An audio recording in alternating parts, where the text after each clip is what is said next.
కాంగ్రెస్ 6 గ్యారంటీలను అమలు చేయకపోతే ప్రజా ఉద్యమాలే. ఎంపీ ఎన్నికల్లో గులాబీ జెండా ఎగరేయాలన్న కేటీఆర్. ఎంపీ ఎన్నికల్లో సత్తా చాటేలా బీఆర్ఎస్ కసరత్తు. గులాబీ శ్రేణుల్లో ఉత్సాహం నింపుతున్న సమావేశాలు. కేఆర్ఎంబీకి ప్రాజెక్టుల అప్పగింతపై బీఆర్ఎస్ సీరియస్. కేంద్రంపై పోరాడడానికి త్వరలో కార్యాచరణ రూపకల్పన. ఐటీలో జాబ్స్ కోత, లే ఆఫ్ల మోత. 20 ఏళ్ల కనిష్టానికి పడిపోనున్న నియామకాలు. వైజాగ్ టెస్టులో నిప్పులు చెరిగిన బుమ్రా, కుప్పకున్న ఇంగ్లాండ్ భారీ ఆధిక్యంలో టీమిండియా. స్వరాష్ట్రంలో మన నీళ్లు మనకు ఉంటాయని సంబరపడ్డాం, మన కరెంటు మనకే వస్తుందని సంతోషపడ్డాం. కానీ కష్టపడి తెచ్చుకున్న నీళ్లు ఇకపై కృష్ణార్పణ కానున్నాయి. నాగార్జున సాగర్ నిత్యం ఎండాల్సిన పరిస్థితి ఏర్పడుతోంది.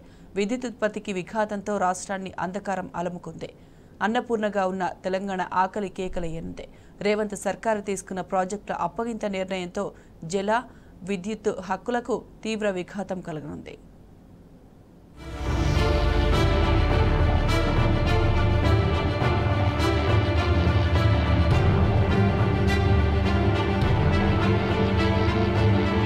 రేవంత్ సర్కార్ నిర్ణయం తెలంగాణకు పెనుశాపంగా మారనున్నది.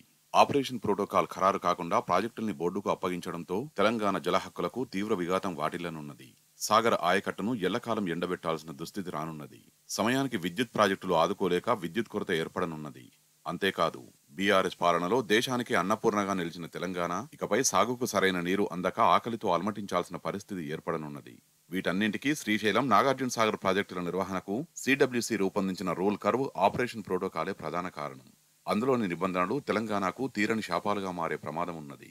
ఈ నేపథ్యంలోనే ఆ ముసాయిదాను గత కేసీఆర్ ప్రభుత్వం తీవ్రంగా తప్పుబట్టింది. ముసాయిదా ట్రిబ్యునల్, ప్లానింగ్ కమిషన్ అనుమతులకు విరుద్ధమని తప్పుబట్టింది. సిడబ్ల్యూసీ ప్రోటోకాల్ పూర్తిగా ఏపీకి వత్తాసు పలికేలా ఉందని తేల్చి చెప్పింది.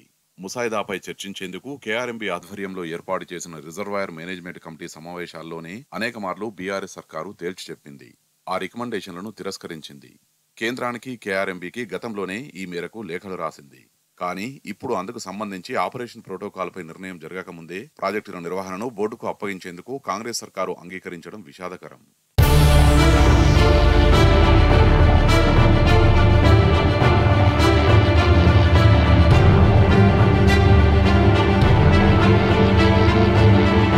బచావత ట్రిబ్యునల్ అవార్డు, ప్లానింగ్ కమిషన్ నిబంధనల ప్రకారం శ్రీశైలం జల విద్యుత్ ప్రాజెక్టు మాత్రమే. నాగార్జున సాగర్ కు ప్రత్యేకంగా ఎలాంటి క్యాచ్మెంట్ ఏరియా లేదు. శ్రీశైలం రిజర్వాయర్ నుంచే జల విద్యుత్ ఉత్పత్తి ద్వారా సాగర్ రిజర్వాయర్ కు నీరు అందుతుందని వెల్లడించాయి. సాగర్, శ్రీశైలం రిజర్వాయర్లు పూర్తిగా ఒకదానిపై ఒకటి ఆధారపడిన ప్రాజెక్టులని, ఆ రెండింటికి సంబంధించి సమగ్రమైన ప్రోటోకాల్, అదే ట్రిబ్యునల్ అవార్డుకు అనుగుణంగా రూపొందించాల్సి ఉన్నది. కానీ కేఆర్ఎంబీ అందుకు విరుద్ధంగా ప్రోటోకాల్ను రూపొందించింది. 830 ఫీట్ల వరకు జల విద్యుత్ ఉత్పత్తి చేస్తూ దిగువన సాగర్కు విడుదల చేస్తూ దాని కింది ఆయకట్టుకు నీరందించాల్సి ఉన్నది. కానీ ట్రిబ్యునల్ అవార్డుకు విరుద్ధంగా సిడబ్ల్యూసీ రూల్ కర్వ్ను ప్రతిపాదించింది. శ్రీశైలం రిజర్వాయర్ ఎండీడీఎల్ పై ఆంక్షలు విధించింది. 854 ఫీట్లపైనే విద్యుదుత్పత్తి చేపట్టాలని రూపొందించింది. అదే జరిగితే ఎగువ నుంచి వచ్చిన జలాలను వచ్చినట్టుగా పోతిరెడ్డిపాడు ద్వారా పెన్నా బేసిన్ కు ఏపీకి తరలించుకుపోయే అవకాశం ఉన్నది. దీంతో సాగర్ ఆయకట్టు ప్రశ్నార్థకమయ్యే ప్రమాదం ఉన్నది. వాస్తవంగా పోతిరెడ్డిపాడు హెడ్ రెగ్యులేటరీ ద్వారా చెన్నై తాగునీటి అవసరాలకు 15 టీఎంసీలు, శ్రీశైలం రైట్ బ్రాంచ్ కెనాల్కు 19 టీఎంసీలు, మొత్తంగా 34 టీఎంసీలను మాత్రమే తరలించుకుపోయేందుకు ఏపీకి అవకాశం ఉన్నది. అయినా ట్రిబ్యునల్ అవార్డును పట్టించుకోకుండా 7 ఏళ్లలో జల వినియోగాల ఆధారంగా ప్రోటోకాల్ను రూపొందించింది. ఇది తెలంగాణకు తీవ్రంగా చేటు చేయనున్నది. నిబంధనలకు విరుద్ధంగా ఏపీ ప్రభుత్వం పోతిరెడ్డిపాడు హెడ్ రెగ్యులేటరీని మరింత విస్తరించుకుంటూ పోతున్నది. ఏకంగా 88,000 క్యూసెక్కులకు పెంచుతున్నది. రాబోయే రోజుల్లో ఏపీ పెద్ద మొత్తంలో జలాల్ని బేసిన్ అవతలికి తరలించే అవకాశం ఉన్నది. ఇక భవిష్యత్తులో సాగర్కు నీళ్లు వస్తాయా అన్నది అనుమానమే. ఏపీని అడ్డుకునేది ఎలా అని ఇంజనీర్లు ప్రశ్నిస్తున్నారు.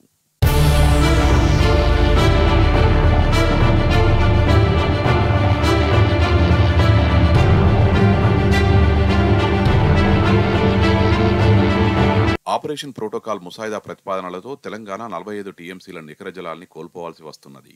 బచావత్ ట్రిబ్యునల్ అవార్డు ప్రకారం పోలవరం ప్రాజెక్టు ద్వారా గోదావరి నీటిని కృష్ణా బేసిన్ కు మళ్లిస్తే సాగర్ ఆయకట్టు నీటిలో 80 టీఎంసీలను నిలిపివేయాల్సి ఉంటుంది. ఆ మొత్తం నీళ్లను కృష్ణా బేసిన్ రాష్ట్రాలైన నాటి ఉమ్మడి ఏపీకి 45 టీఎంసీలు, కర్ణాటకకు 21, మహారాష్ట్రకు 14 టీఎంసీల వాటాను కేటాయించాలి. ఉమ్మడి ఏపీకి సంబంధించి ఆ నీటిని సాగర్ ప్రాజెక్టున ఎగువన మాత్రమే, అదే ఇన్బేసిన్ ప్రాజెక్టులకే వినియోగించుకోవాలని ట్రిబ్యునల్ స్పష్టంగా చెప్పింది. తెలంగాణ తన నీటి వాటా 45 టీఎంసీలతో పాటు మైనర్ ఇరిగేషన్లో మిగులుతున్న మరో 45 టీఎంసీలను మొత్తంగా 90 టీఎంసీలను పాలమూరు రంగారెడ్డి ప్రాజెక్టుకు కేటాయించింది. ప్రస్తుతం ఆపరేషన్ ప్రోటోకాల్లో ఆ 45 టీఎంసీలను క్యారీ ఓవర్ కింద ప్రతిపాదించారు. రేపు అదే జరిగితే కేటాయించిన నికర జలాల్ని తెలంగాణ కోల్పోవాల్సి వస్తుందని నీటి రంగ నిపుణులు ఆందోళన చెందుతున్నారు.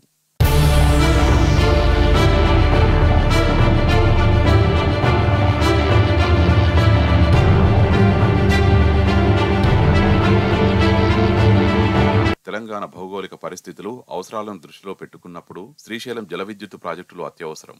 100% స్థాపిత సామర్థ్యం మేరకు జల విద్యుత్ చేపట్టాలని గత ప్రభుత్వం ప్రత్యేకంగా నిర్ణయించడంతో పాటు జీవోను కూడా విడుదల చేసింది. బోర్డు చేతికి ప్రాజెక్టులు పోతే ఇప్పుడు తెలంగాణకు ఆ అవకాశం ఉండదు. 854 ఫీట్లపైనే జలాలు ఉంటేనే, అది బోర్డు అనుమతిస్తేనే విద్యుత్ ఉత్పత్తి చేస్తారు. ఇది తెలంగాణకు తీవ్ర నష్టం చేకూర్చుతుంది. ఉత్పత్తి చేసిన విద్యుత్ను 50-50 నిష్పత్తిలో ఏపీతో పంచుకోవాల్సిన దుస్థితి ఏర్పడనున్నది. ఈ మేరకు ఆపరేషన్ ప్రోటోకాల్లో సిడబ్ల్యూసి ప్రతిపాదనల్ని పొందుపరిచింది.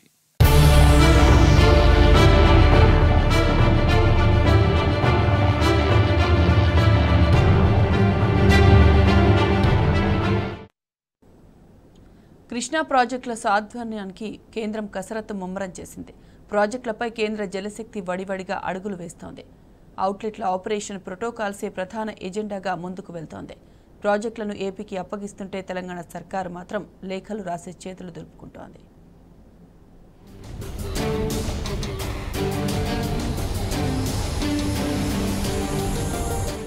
కృష్ణా జలాలపై తెలంగాణ హక్కులకు తీవ్ర విఘాతం కలిగే ప్రమాద ఘడియలు ముంచుకొస్తున్నాయి. ఆ ప్రాజెక్టులు అవుట్లెట్లను నెల రోజుల్లోగా స్వాధీనం చేసుకునే దిశలో కేంద్ర జలశక్తి శాఖ వడివడిగా అడుగులు వేస్తోంది. ఆ దిశలో ఫిబ్రవరి 16న కేంద్ర జలశక్తి శాఖ మరోసారి సమావేశం నిర్వహించనుంది.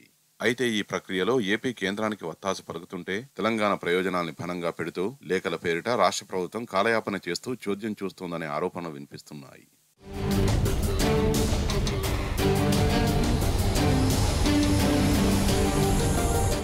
కృష్ణా ప్రాజెక్టుల స్వాధీనం కోసం కేంద్ర జలశక్తి శాఖ ఫిబ్రవరి 16వ తేదీన మరో సమావేశం నిర్వహించనుంది. ఈ మేరకు ఇరు రాష్ట్రాల ప్రధాన కార్యదర్శులకు లేఖ రాసింది. జనవరి 17వ తేదీన జరిగిన సమావేశం నిర్ణయాలు, దాని కొనసాగింపుగా ఆ తర్వాత ఈ నెల 1వ తేదీన కేఆర్ఎంబీ నిర్వహించిన సమావేశ నిర్ణయాలపై చర్చ ఉంటుందని జలశక్తి శాఖ కార్యదర్శి దేబశ్రీ ముఖర్జీ శాంతికుమారి జవహర్ రెడ్డిలకు రాసిన లేఖలో పేర్కొన్నారు.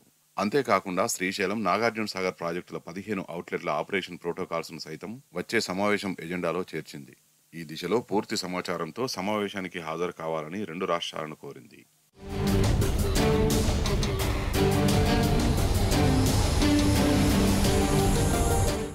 నాగార్జున సాగర్ డ్యాం ఆక్రమణ నేపథ్యంలో కేంద్ర జలశక్తి శాఖ తెలంగాణ, ఏపీ రాష్ట్రాలతో ఒక ప్రత్యేక సమావేశం నిర్వహించింది. ప్రాజెక్టుల అప్పగింతపై ఇరు రాష్ట్రాలకు కృష్ణా బోర్డుకు మార్గదర్శకాలు జారీ చేసింది. శ్రీశైలం, నాగార్జున సాగర్ ప్రాజెక్టుల 15 అవుట్లెట్లను అప్పగించాలని కోరింది.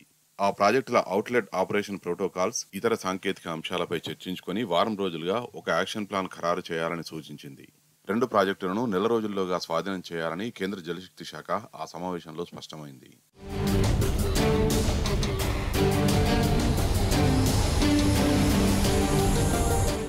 జలశక్తి శాఖ నిర్దేశించిన మార్గదర్శకాల మేరకు తెలంగాణ, ఏపీల ఈఎన్సీలతో కేఆర్ఎంబీ ఈ మధ్యనే మరో సమావేశాన్ని నిర్వహించింది. ప్రాజెక్టుల స్వాధీనం, నిర్వహణ, నియంత్రణ, నీటి వాటాల కేటాయింపులపై చర్చించింది. రెండు రాష్ట్రాల అభిప్రాయాలతో యాక్షన్ ప్లాన్ సిద్ధం చేసింది.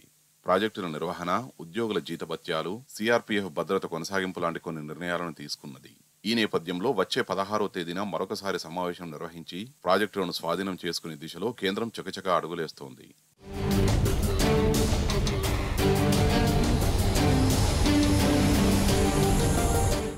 కేంద్రం తానా అనడమే తరువాయి, తాను తందానా అనడానికి సిద్ధంగా ఉందన్నట్లు ఆంధ్రప్రదేశ్ ప్రభుత్వం మాత్రం ప్రాజెక్టుల అప్పగింతకు ఉత్సాహం చూపుతోంది. అదే జరిగితే రాష్ట్ర ప్రయోజనాలకు తీవ్ర విఘాతం కలుగుతుందనేది నిపుణుల వాదన. ముద్దు నిద్ర వీడి నిర్మాణాత్మక కృషి చేయకపోతే కృష్ణా జలాల్లో వాటా కోసం ఇన్నాళ్లు చేసిన పోరాటం వృధా కానుంది. కొట్లాడి తెచ్చుకున్న తెలంగాణ రాష్ట్రం మరొకసారి అన్యాయానికి గురి కాబోతోందని నిపుణులు ఆవేదన వ్యక్తం చేస్తున్నారు.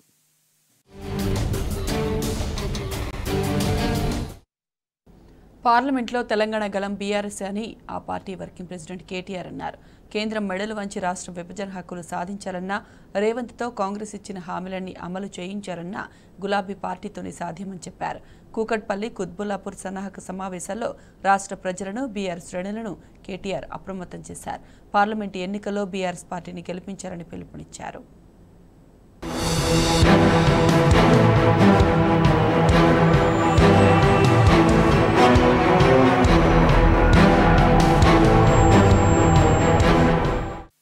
తెలంగాణ గురించి మాట్లాడేవారు ఉంటేనే మన ప్రాంతం అభివృద్ధి చెందుతుంది. అదే బీజేపీ కాంగ్రెస్ ఎంపీలను గెలిపిస్తే వారి నోళ్లు పెగలవు. ఢిల్లీ గుజరాత్ భాషలు చెప్పేవాటికే తల ఊపుతారు. తెలంగాణ విభజన హక్కులు నెరవేరాలన్నా, రాష్ట్రం అభివృద్ధి చెందాలన్నా ఒక్క బీఆర్ఎస్ తోనే సాధ్యం. అంతేకాదు, తెలంగాణలో రేవంత్ సర్కార్ ఇచ్చిన హామీల్ని అమలు చేయించాలన్నా గులాబీ పార్టీ ఎంపీ అభ్యర్థులను గెలిపించుకోవడం రాష్ట్ర ప్రజలకు తప్పనిసరి. అందుకు ఈ పార్లమెంటు ఎన్నికలే సరైన అవకాశం. ఈ నేపథ్యంలో మేడ్చల్, మల్కాజిగిరి జిల్లా కూకట్పల్లి, కుత్బుల్లాపూర్ నియోజకవర్గాల్లో బీఆర్ఎస్ పార్లమెంటు ఎన్నికల సన్నాహక సమావేశాలు జరిగాయి. వీటిలో కేటీఆర్ పాల్గొని రాష్ట్ర ప్రజలు బీఆర్ఎస్ శ్రేణుల్ని అప్రమత్తం చేశారు. ఈ సమావేశంలో ఎమ్మెల్యేలు Madhavaram Krishnarao, KP Vivekanand, MLC Shambipur Raju, health city chairman Chamakura Bhadrareddy తదితరులు పాల్గొన్నారు.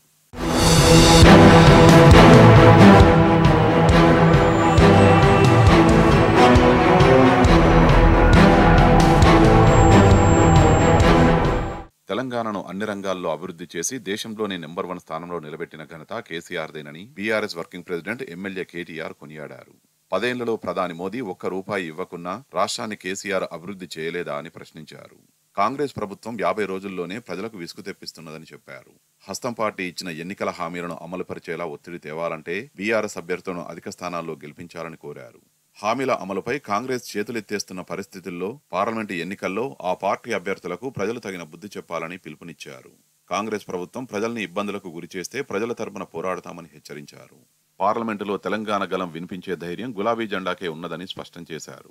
కేంద్రానికి తలూపే బీజేపీ, కాంగ్రెస్ ఎంపీలను గెలిపిస్తే తెలంగాణ ఆగమవుతుందని, డూడు బసవన్నల్లాంటి అభ్యర్థులను కాకుండా తెలంగాణ ప్రజల హక్కుల కోసం ధైర్యంగా కొట్లాడే బీఆర్ఎస్ ను గెలిపించాలని విజ్ఞప్తి చేశారు. తెలంగాణకు రావాల్సిన హక్కులు పొందేందుకు పార్లమెంటు ఎన్నికల్లో అత్యధిక ఎంపీ స్థానాలను గెలిపించుకునేలా పార్టీ శ్రేణులు కృషి చేయాలని కేటీఆర్ పిలుపునిచ్చారు. హైదరాబాద్లో మొన్న జరిగిన శాసనసభ ఎన్నికల్లో మీరేమో చాలా తెలివిగా ఇక్కడ జరిగిన అభివృద్ధి, ఇక్కడ జరిగిన సంక్షేమం, ఎవరు ఉంటే రాష్ట్రం బాగుంటుందో అన్ని ఆలోచించి అన్ని విచారించి ఒక్క సీటు కూడా కాంగ్రెస్ పార్టీకి ఇవ్వకుండా మొత్తంగా జైత్రయాత్ర, గులాబీ జైత్రయాత్ర మీరందరూ పట్టుబట్టి ఇవాళ 70,000 మెజారిటీ, 80,000 మెజారిటీలతో, అఖండమైన మెజారిటీలతో గ్రేటర్ హైదరాబాద్ మొత్తం ఎక్కడ చూసినా గులాబీ తుఫాన్ కనబడింది. కానీ దురదృష్టవశాత్తు కొన్ని గ్రామీణ ప్రాంతాల్లో, జిల్లాలలో మరి కాంగ్రెస్ పార్టీ చెప్పిన మాయమాటలు నమ్మి, కాంగ్రెస్ పార్టీ ఇచ్చిన 420 హామీలను నమ్మి కొంతమంది అక్కడ ఇక్కడ మా ఆడబిడ్డలు, అన్నదమ్ముళ్ళు కొంత కన్ఫ్యూజ్ అయ్యి కొంత స్వల్ప తేడాతోనే మనం ఓటమి పాల్గొనడం జరిగింది. కాంగ్రెస్ పార్టీకి 38.85% ఓట్లు వస్తే మనకు 37% ఓట్లు వచ్చినాయి. అంటే 1.85% తేడాతో మాత్రమే మనం ఓటమి పాలైనాం. సరే, మనకు 39 సీట్లు వచ్చినాయి, వాళ్ళకు 64 సీట్లు వచ్చినాయి. ప్రజాస్వామ్యం కాబట్టి సహజంగానే వాళ్ళ అధికారంలోకి వచ్చినారు, మనం ప్రతిపక్షంలో ఉన్నాం. బాధ లేదు, ఎందుకంటే నిరాశ ఉంది, కానీ బాధ లేదు. బాధ ఎందుకు లేదు అంటే ప్రజలు మనకు 2 టర్మ్ల అవకాశం ఇచ్చినారు. 2 టర్మ్ల అవకాశం ఇచ్చి మీరు పని చేయండి అని ఆశీర్వదించినారు. వాళ్ళు ఇచ్చిన ఆశీర్వాదం మేరకు పనిచేసినాం. కాంగ్రెస్ కు దమ్ముంటే వారణాసిలో పోటీ చేసి గెలవాలన్న బెంగాల్ సీఎం మమతా బెనర్జీ వ్యాఖ్యలతో బీఆర్ఎస్ వర్కింగ్ ప్రెసిడెంట్ కేటీఆర్ ఏకీభవించారు. కాంగ్రెస్ వల్ల దేశంలో బీజేపీకి లాభం చేకూరుతోందని కేటీఆర్ చెప్పారు. కేసీఆర్, మమతా, కేజ్రీవాల్, స్టాలిన్ వంటి బలమైన నాయకులే బీజేపీని అడ్డుకోగలరని అన్నారు. కాంగ్రెస్ వ్యవహార శైలి వల్లనే ఇండియా కూటమి చెల్లాచెదరవుతుందని చెప్పారు. గుజరాత్, ఉత్తరప్రదేశ్, రాజస్థాన్ వంటి రాష్ట్రాల్లో బీజేపీతో నేరుగా పోటీ పడాల్సిన కాంగ్రెస్ ఆ రాష్ట్రాలను వదిలిపెట్టి ఇతర రాష్ట్రాల్లో ఇతర పార్టీలతో పోటీ పడుతున్నదని ఎద్దేవా చేశారు. ఇండియా కూటమిలోని పార్టీల గెలుపు అవకాశాలను దెబ్బతీసేలా కాంగ్రెస్ వ్యవహరిస్తున్నదని కేటీఆర్ ఆగ్రహం వ్యక్తం చేశారు.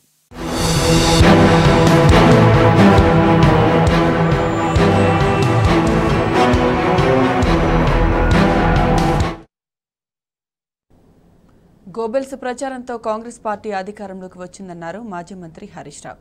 ఎన్నో అబద్దాలు, అసత్య ప్రచారాలు చేసి కాంగ్రెస్ పార్టీ గెలిచిందన్నారు. బీఆర్ఎస్ పార్టీకి అసెంబ్లీ ఎన్నికలు కేవలం స్పీడ్ బ్రేకర్ మాత్రమే అన్నారు. అనేక ఒడిదుడుకులను ఎదుర్కొని బీఆర్ఎస్ పార్టీ నిలిచిందన్నారు హరీష్ రావు.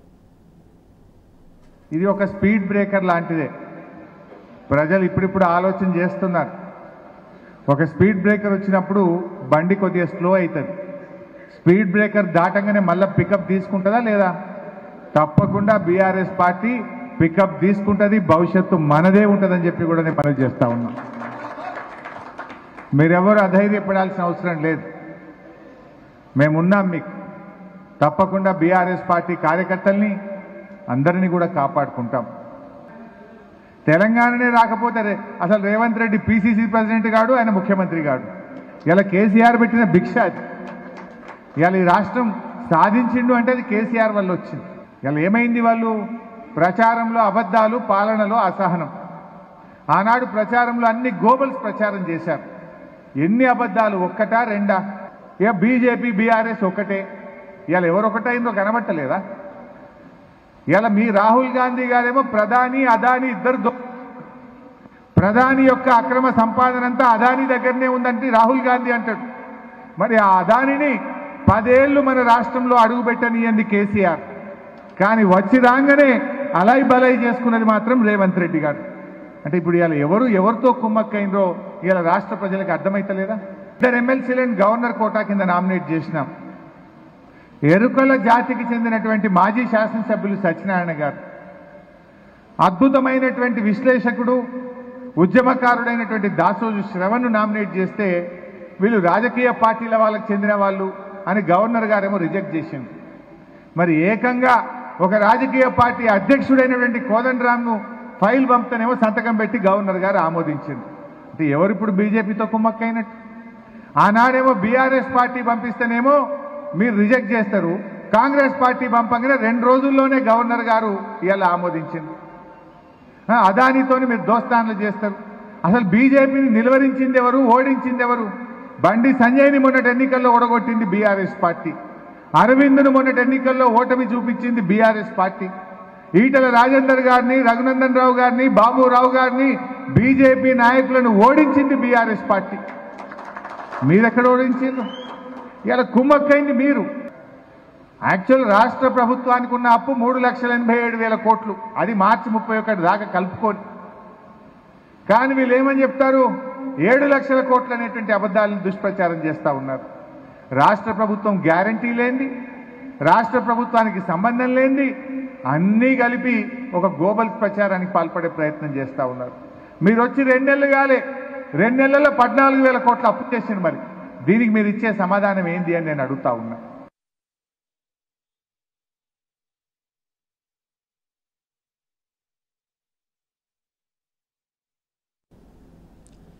కాంగ్రెస్ అంటేనే కుటుంబ పాలన అన్నారు ఎమ్మెల్సీ కల్వకుంట్ల కవిత. రాష్ట్ర అసెంబ్లీ ఎన్నికల్లో కాంగ్రెస్ పార్టీ 22 కుటుంబాలకు చెందిన నేతలకు టికెట్లు దక్కాయన్నారు. ఢిల్లీ నుంచి గల్లీ వరకు కుటుంబ రాజకీయాలు చేసే కాంగ్రెస్ పార్టీకి ఇతరులను విమర్శించే అధికారం లేదన్నారు.